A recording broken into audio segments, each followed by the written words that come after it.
महफ़िल Urdu YouTube channel पर आपका एक बार फिर इस्तकबाल करते हैं और आपको खुशामदीद कहते हैं। प्यारे बच्चों, आज हम NCERT उर्दू क्लास 6 के सबक नंबर 6 यानी लेसन नंबर 6 को पढ़ेंगे, समझेंगे और तफसीली गुफ्तगू उसके बारे में करेंगे। उम्मीद है आपने पिछले 5 असबाक पढ़ लिए होंगे और उनका होमवर्क मुकम्मल कर लिया होगा। अगर आपने अभी तक पिछले सबक नहीं पढ़े हैं तो इसकी प्लेलिस्ट में जाइए, वहाँ पे आपको मिल जाएंगे, उनको पढ़िए और उनका होमवर्क मुकम्मल कर लीजिए। तो चलिए सबक आपका शुरू किया जाता है और आज का आपका सबक है सबक नंबर 6 जिसका नाम है एहसान का बदला एहसान। ठीक है, सबक नंबर 6 आपका है। मैं पढ़ूंगा सबक, मेरे साथ साथ आप भी पढ़ेंगे और वर्ड मीनिंग साथ में भी करते चलेंगे और बाद में भी फिर मुकम्मल करेंगे। बहुत दिनों का ज़िक्र है, शहर आदिल आबाद में एक बहुत दौलतमंद दुकानदार था। दूर दूर के मुल्कों से उसका लेन देन था। उसके पास एक घोड़ा था जो उसने बहुत दाम देकर एक अरब से ख़रीदा था। देखिए, शहर आदिल आबाद यहाँ एक्चुअल में किसी शहर का नाम नहीं है, बल्कि आदिल कहते हैं उसको जो इंसाफ करने वाला हो, और आबाद कहते हैं जहाँ लोग रहते हों। तो ऐसे शहर के बारे में बात हो रही है जहाँ सबके साथ इंसाफ होता था, चाहे वो इंसान हो चाहे वो जानवर हो। ठीक है, अच्छा, एक अरब से क्यों ख़रीदा उसने घोड़ा? घोड़ा आज भी सबसे बेहतरीन घोड़े कहाँ मिलते हैं? अरब में मिलते हैं। चूँकि अरब एक जो ज़मीन है अरब की, वहाँ इस तरह की फैसिलिटीज़ पहले बहुत कम थी, गाड़ी वगैरह, इसलिए वहाँ पे घोड़े और ऊँट ज़्यादा होते थे और आज भी अरब का घोड़ा ही मशहूर है। ठीक है बच्चों जी। एक दिन वो दुकानदार तिजारत की गर्ज से घोड़े पर सवार होकर जा रहा था कि बेख्याली में शहर से बहुत दूर निकल गया और एक जंगल में जा निकला। अभी ये अपनी धुन में आगे जा रहा था कि पीछे से 6 आदमियों ने उस पर हमला कर दिया। कितने आदमियों ने? 6 ने। उसने उनके 2 एक वार तो खाली दिए, यानी कि 2 एक वार से तो बच गया, लेकिन जब देखा कि वो 6 हैं तो सोचा कि अच्छा यही है कि उनसे बचकर निकल चलूं। उसने घोड़े को घर की तरफ फेरा, यानी उसका रुख घर की तरफ मोड़ दिया, लेकिन डाकुओं ने भी अपने घोड़े पीछे डाल दिए। घोड़े पीछे डालने का मतलब होता है कि उसके पीछे भगाने शुरू कर दिए। ठीक है जी। अब तो अजीब हाल था, सारा जंगल घोड़ों की टापों से गूंज रहा था। सच ये है कि दुकानदार के घोड़े ने उसी दिन अपने दाम वसूल करा दिए। कुछ देर बाद डाकुओं के घोड़े पीछे रह गए और घोड़ा दुकानदार की जान बचाकर उसे घर ले आया। ठीक है, घोड़े ने क्या किया कि उसको ख़तरे से बचाकर और घर ले आ गया। जी, अब देखिए क्या होता है आगे।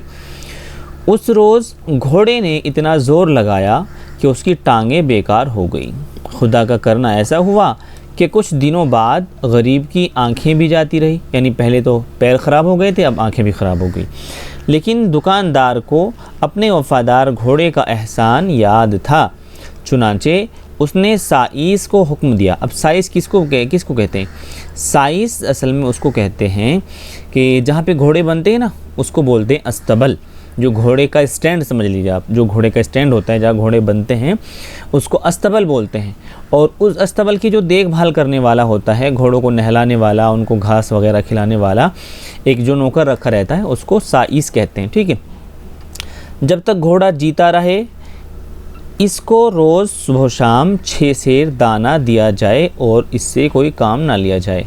दुकानदार ने क्या कहा साइस को कि इसकी खूब देखभाल करना और इससे कोई काम मत लेना, जब तक ये जीता रहे तब तक इसको पूरा पेट भर खाना देते रहना। लेकिन साइस ने उस हुक्म पर अमल ना किया और वो रोज़ बरोज़ घोड़े का दाना कम करता गया। यही नहीं बल्कि एक रोज़ उसे अपाहिज और अंधा समझकर अस्तबल से निकाल दिया। अब देखिए, अस्तबल को हमने समझ लिया था ना, अस्तबल उसको कहते हैं उस स्टैंड को जहाँ पे घोड़ा बांधा जाता है। बेचारा घोड़ा रात भर भूखा प्यासा बारिश और तूफ़ान में बाहर खड़ा रहा। जब सुबह हुई तो जूं तूं करके वहाँ से चल दिया। उसी शहर आदिल आबाद में एक बड़ी मस्जिद और एक बड़ा मंदिर था। उनमें नेक मुसलमान और हिंदू आकर अपने अपने ढंग से खुदा की इबादत करते और उसको याद करते थे। मंदिर और मस्जिद के बीच में एक बहुत ऊंचा मकान था। उसके बीच में एक बड़ा सा कमरा था। कमरे में एक बहुत बड़ा घंटा लटका हुआ था। क्या लटका हुआ था? घंटा। ठीक है, ये दिख रहा है आपको यहाँ, ये वाला इस तरह का घंटा लटका हुआ था वहाँ जी। फिर क्या हुआ देखिए, जिसमें एक लंबी रस्सी बंधी हुई थी। उस घर का दरवाज़ा दिन रात खुला रहता। शहर आदिल आबाद में जब कोई किसी पर जुल्म करता या किसी का माल दबा लेता या किसी का हक मार लेता तो वो उस घर में जाता, रस्सी पकड़कर खींचता। ये घंटा इस ज़ोर से बजता कि सारे शहर को खबर हो जाती। घंटे के बजते ही शहर के सच्चे नेकदिल हिंदू और मुसलमान वहाँ आ जाते और फरियादी की फरियाद सुनकर इंसाफ करते। फरियाद कहते हैं जब कोई जुल्म की वजह से अपना रोना रोते हैं ना, तो उसको फरियाद कहते हैं। इत्तफाक की बात कि अंधा घोड़ा भी सुबह होते होते उस घर के दरवाजे पर जा निकला। दरवाजे पर कुछ रोक टोक तो थी नहीं। देखिए आ गया यहाँ पे, है ना जी, घोड़ा भी पहुँच गया। घोड़ा सीधा घर में घुस गया। बीच में रस्सी लटकी थी। गरीब मारे भूखे हर चीज़ पर मुंह चलाता था। रस्सी जो उसके बदन से लगी तो वो इसको चबाने लगा। रस्सी जो ज़रा खींची तो घंटा बजा। मुसलमान मस्जिद में नमाज के लिए जमा थे। पुजारी मंदिर में पूजा कर रहे थे। घंटा जो बजा तो सब चौंक पड़े और अपनी अपनी इबादत ख़त्म करके सब उस घर में आन कर जमा हो गए। शहर के पंच भी आ गए। पंचों ने पूछा, ये अंधा घोड़ा किसका है?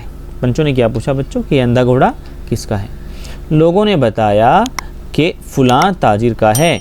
इस घोड़े ने ताजिर की जान बचाई थी। पूछा गया तो मालूम हुआ कि ताजिर ने इसे निकाल बाहर किया है। ठीक है, यानी जब तक ये घोड़ा सही सलामत था तब तक तो ताजिर इससे खूब काम ले रहा था और इसने ताजिर की जान भी बचाई थी। ताजिर कहते हैं किसको? बिजनेसमैन को। ठीक है, पंचों ने ताजिर को बुलवाया। एक तरफ अंधा घोड़ा था, उसकी ज़बान ना थी जो शिकायत करता। दूसरी तरफ ताजिर खड़ा था, शर्म के मारे उसकी आंखें झुकी थी। पंचों ने कहा, तुमने अच्छा नहीं किया। इस घोड़े ने तुम्हारी जान बचाई और तुमने इसके साथ क्या किया? यानी कि तुमने इसके साथ अच्छा सलूक नहीं किया। ठीक है, तुम आदमी हो, ये जानवर है। आदमी से अच्छा तो जानवर ही है। हमारे शहर में ऐसा नहीं होता। हर एक को उसका हक मिलता है। एहसान का बदला एहसान समझा जाता है। ताजिर का चेहरा शर्म से सुर्ख हो गया। उसकी आंखों से आंसू निकल पड़े। बढ़कर उसने घोड़े की गर्दन में हाथ डाल दिया, यानी कि उसको गले से लगा लिया।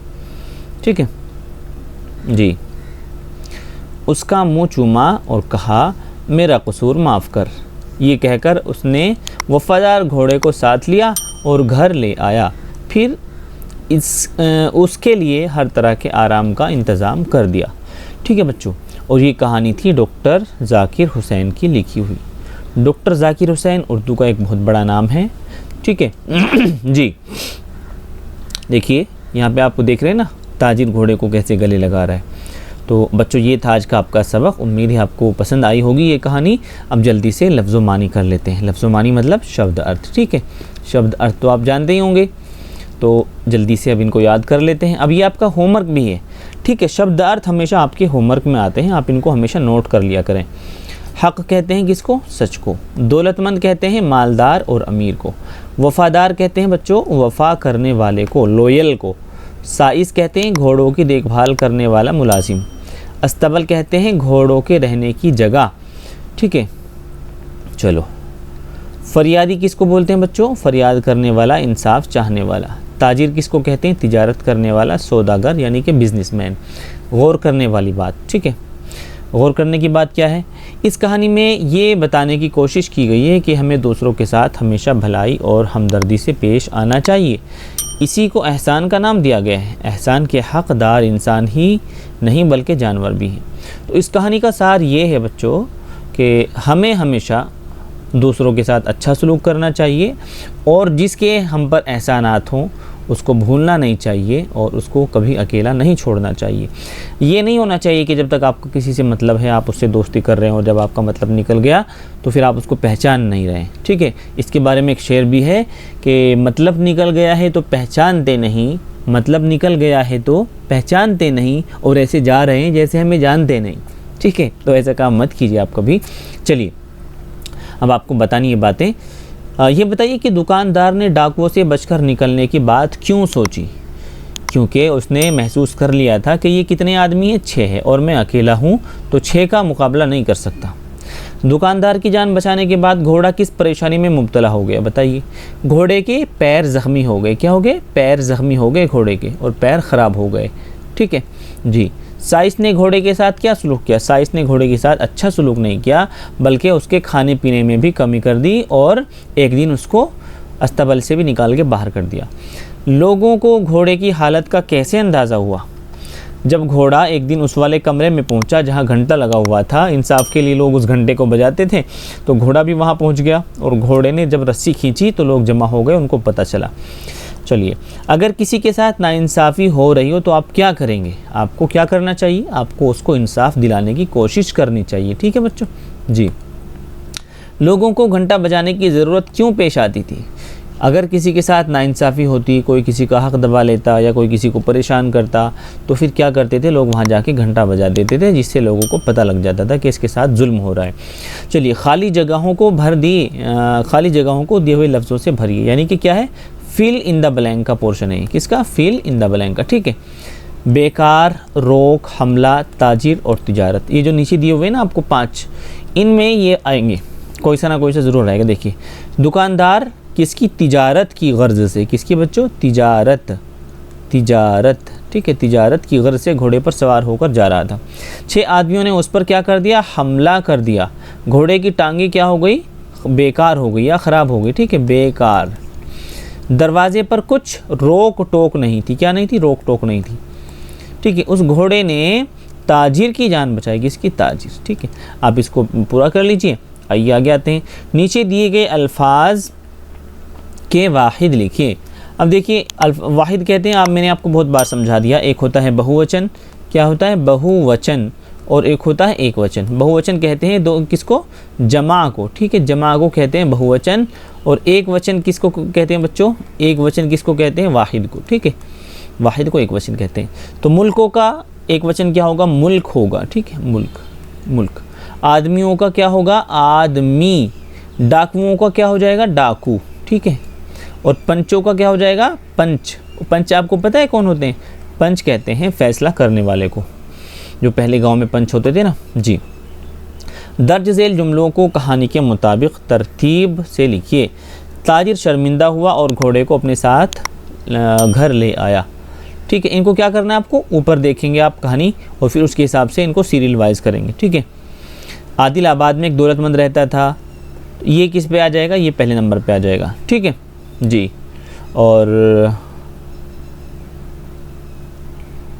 ये दूसरे नंबर पे आ जाएगा। ठीक है, और ये तीसरे नंबर पे ही आ जाएगा, और ये फिर आपका लास्ट पहले वाला चौथे नंबर पे आ जाएगा। ठीक है, तो ये आपका फिर अच्छा नीचे भी दिए गए हैं, तो आप सारे को सबको मिला के ना, ये सारे जुमले हैं, सबको सीरियल से लगाइए, फिर कहानी पूरी बन जाएगी आपकी। चलिए, पिछले सबक में आप मुहावरे के बारे में मालूम कर चुके हैं। नीचे दिए गए मुहावरों में सही लफ्ज़ भरिए। चिराग तले अंधेरा होना। ठीक है, यहाँ से देखने हैं आपको, ये वाले कोई भी एक इसमें आ जाएगा और यहाँ आ जाएगा चिराग तले अंधेरा। ठीक है, चिराग तले अंधेरा होना किसको कहते हैं? चिराग तले अंधेरा होना। चिराग तले अंधेरा होने का मतलब होता है कि अपने आसपास की बातें मालूम ना होना।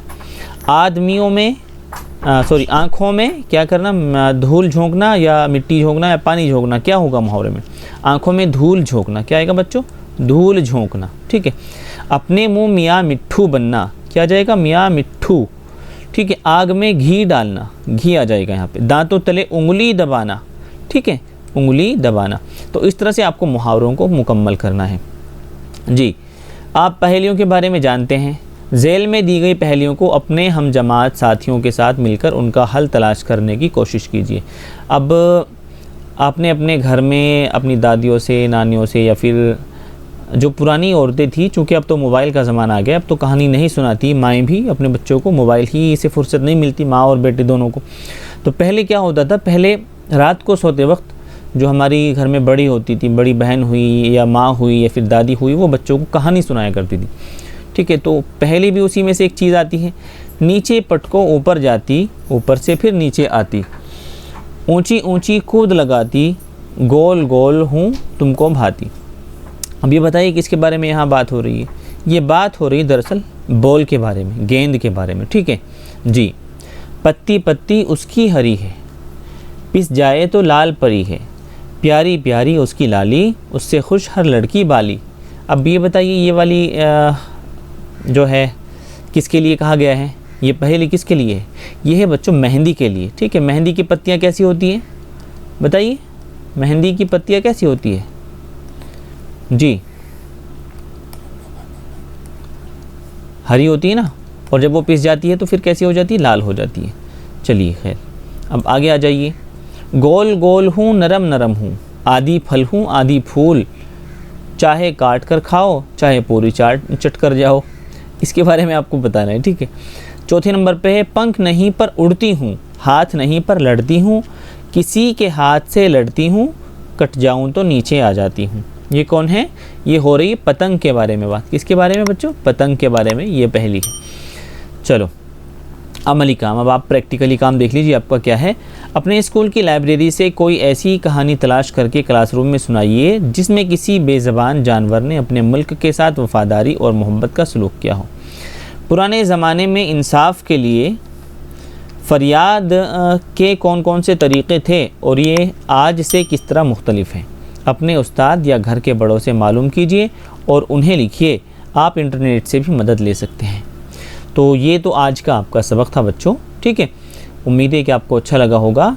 अब देखिए ये छोटी सी एक नज़्म है यहाँ पे, आप इसको भी पढ़ लीजिए। आपको पता है ना कि इंसान चांद पे पहुँच गए। कहाँ पहुँच गए? चांद के ऊपर, आपको पता है। तो उसी के बारे में ये छोटी सी नज़्म है। ठीक है, तो इसको भी पढ़ लीजिए जी। जो भी मुश्किल राह में आई पल में थी आसान, अपनी हिम्मत से इंसान ने मारा वो मैदान, मिट्टी बोली मेरे दिल का निकला आज अरमान, चांद पे जा पहुंचा इंसान। राकेट एक उड़ा धरती से और हवा में पहुंचा, उसको हवा से क्या लेना था, दूर फ़ज़ा में पहुंचा, उससे भी कुछ आगे निकला और खला में पहुंचा। खला कहते हैं आसमान के नीचे की खाली जगह को। ठीक है, हिम्मत में तेरे कुर्बान, चांद पे जा पहुंचा इंसान। ठीक है, तो यहाँ स्क्रीन पे आप देखिए ये जो आपको दिख रहा है ना, ये जो आपको दिख रहा है नज़ारा यहाँ का, ये चांद के ऊपर इंसान के पहुँचने की तस्वीर है। ठीक है, ऐसी ड्रेस में इंसान चांद के ऊपर गया था। और ये जो मशीन आपको रखी हुई दिख रही है, बेसिकली ये वही एक आला है, एक यंत्र है जो चांद के ऊपर उतारा गया था वहाँ की चीज़ों की फ़ोटेज वगैरह लेने के लिए जी। जो भी मुश्किल राह में आई पल में थी आसान, अब मरीख भी दूर नहीं है चांद पे जाने वाले, तेरी हिम्मत पर नाज़ा हैं आज ज़माने वाले, दौरे ज़मीं से सैयारों का खोज लगाने वाले, इल्म हुनर की एक नई तारीख़ बनाने वाले, तेरा काम है आलीशान, हिम्मत में तुझ पर कुर्बान, और चांद पे जा पहुंचा इंसान, जो भी मुश्किल राह में आई पल में थी आसान।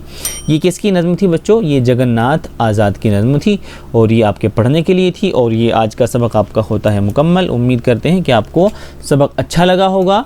और अगर आपने अभी तक इस चैनल को सब्सक्राइब नहीं किया है तो कर लीजिए, क्योंकि यहाँ से सारी आपकी क्लासेस आपको मिल जाती हैं। और घंटी का बटन दबाना बिल्कुल ना भूलिए, क्योंकि घंटी के बटन दबाने से क्लास की नोटिफिकेशन आपके पास सबसे पहले पहुंच जाती है।